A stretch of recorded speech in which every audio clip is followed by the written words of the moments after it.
إلى أحمد التجاني وجمت روضتي ومضى من أمري وما قل من صبري.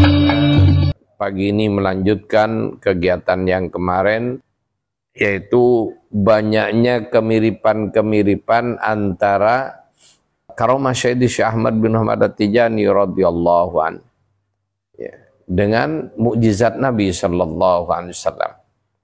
Para pemirsa rahimakumullah, di antara kemiripan-kemiripan itu, umat Islam salah satu kewajiban utamanya adalah sholat 5 waktu. Dalam sholat 5 waktu, setiap rakaat wajib membaca As-Sab'ul Mathani, yaitu surah Al-Fatihah, yang terdiri dari 7 ayat yang dibaca berulang-ulang setiap rakaat sholat. Kemudian Sayyidi Syekh Ahmad bin Muhammad At-Tijani radhiyallahu an diberi wirid, karena kalau agama ya Islam ini kewajiban utamanya sholat, thariqah kewajiban utamanya wirid. Dalam wirid ya dalam wirid thariqah Tijani khususnya itu sangat memperhatikan dan menekankan pada unsur sholawat, karena dengan berselawat inilah kita akan mendapatkan support rohani secara khusus dari Rasulullah sallallahu alaihi wasallam yang dikenal dengan madad melalui aulia. Dalam amalan thariqah Tijani, kalau Al-Fatihah itu induk dari seluruh ayat Al-Quran, dalam amalan thariqah Tijani, ikhwan Tijani wajib membaca selawat Al-Fatih yang merupakan induk dari selawat yang ada. Bahkan termasuk selawat yang paling utama di sisi Allah Subhanahu wa taala, dengan keutamaan untuk orang umum saja, satu selawat Fatih keutamannya 600.000 kali lipat selawat yang lain selain Al-Fatih.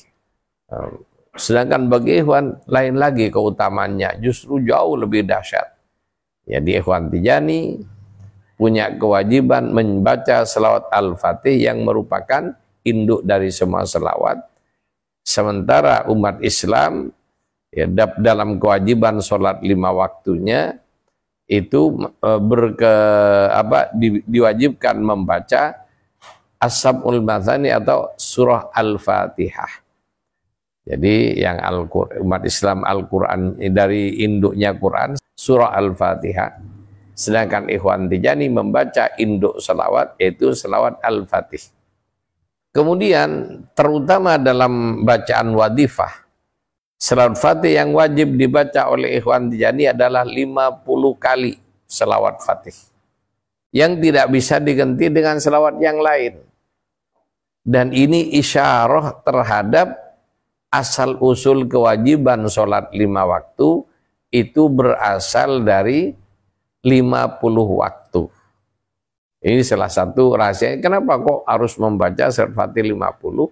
Itu isyarah bahwa sholat 5 waktu yang kita kerjakan ini asalnya 50 waktu. Para pemirsa rahimakumullah, itu kemiripan berikutnya.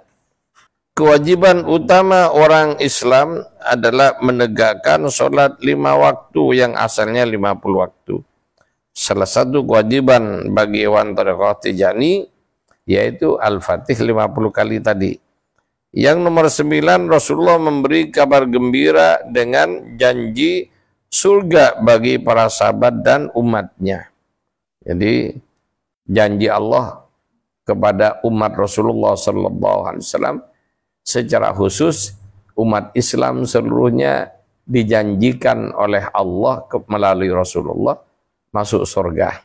Kemudian untuk orang-orang pengamal thariqah At-Tijani, Sayyidi Syekh Ahmad bin Muhammad At-Tijani radhiyallahu an mendapatkan berita gembira tentang Fathul Akbar bagi para sahabat-sahabatnya dan mimpi bertemu Rasulullah SAW, serta ruhnya akan dijemput Rasulullah pada saat ajal bagi murid-muridnya. Jadi ikhwan thariqah Tijani dijamin masuk surga. Akan tetapi jaminan tersebut ada tambahannya. Apa tambahannya?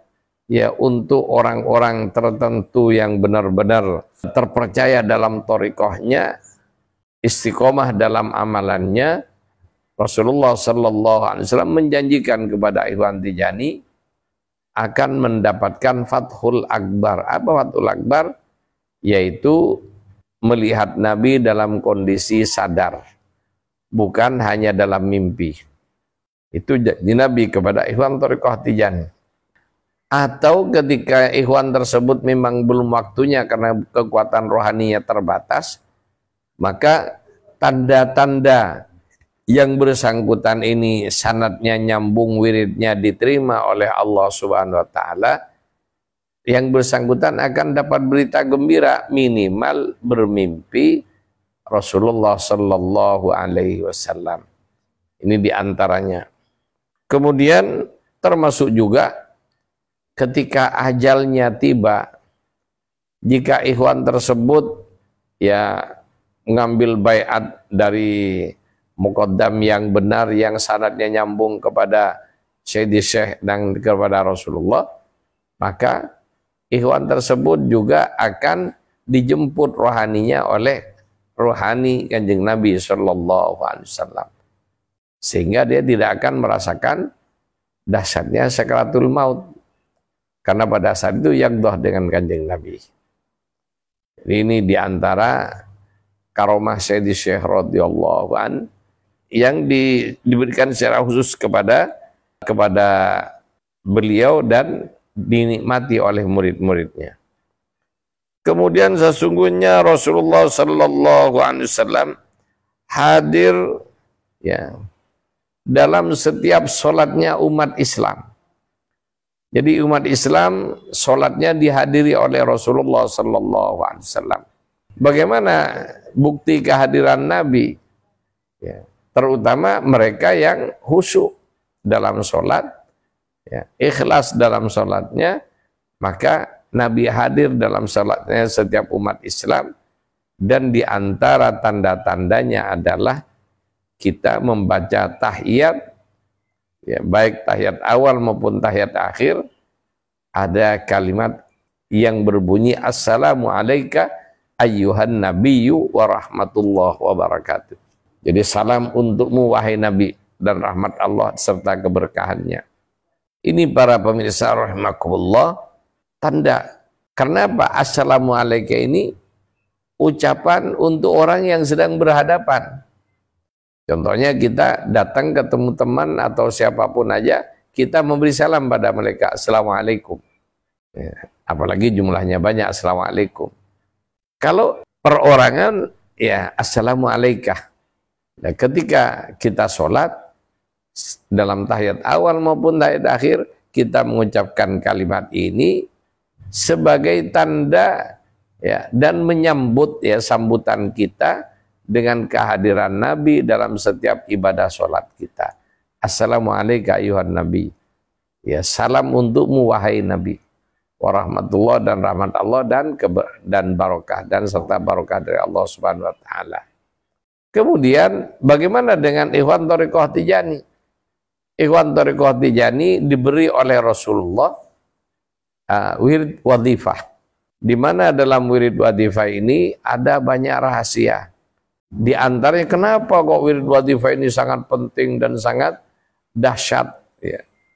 Sehingga untuk membacanya tidak bisa dibaca di sembarang tempat. Afdolnya di zawiyah atau minimal di masjid atau di musola. Dan dibaca berjamaah. Kenapa? Dalam setiap wadhifah, terutama pada Jawharatul Kamal yang ke-7, Rasulullah hadir dalam wadhifah tersebut, kemudian bersama sahabat yang 4 dan bersama Sayyidi Syekh Ahmad bin Ahmad At-Tijani radhiyallahu an, yang mana Nabi hadir dalam wadhifah tersebut diikuti oleh para arwahnya para nabi, arwahnya para aulia sejak zaman Nabi Adam sampai dibacanya wadhifah tersebut. Dan mereka bertabarruk dengan wadifah Ikhwan Thariqah Tijaniyah. Sehingga dari situlah salah satu keutamaan wadifah sama dengan ziarah kepada Rasulullah dan semua para anbiya, para nabi. Juga sama dengan berziarah dengan para aulia seluruhnya. Makanya sudah cukup di situ, tidak perlu datang lagi ziarah kepada yang lain selain Thariqah Tijaniyah. Kenapa? Mereka yang ziarah kepada kita. Dalam setiap wadifah kita, para aulia dari sejak zaman Nabi Adam sampai kita baca wadifah, ya, yang sudah wafat itu rohaninya mengelilingi wadifah, ya, tempat wadifah yang dibaca, kemudian bertabarruk dengan bacaan wadifah tersebut.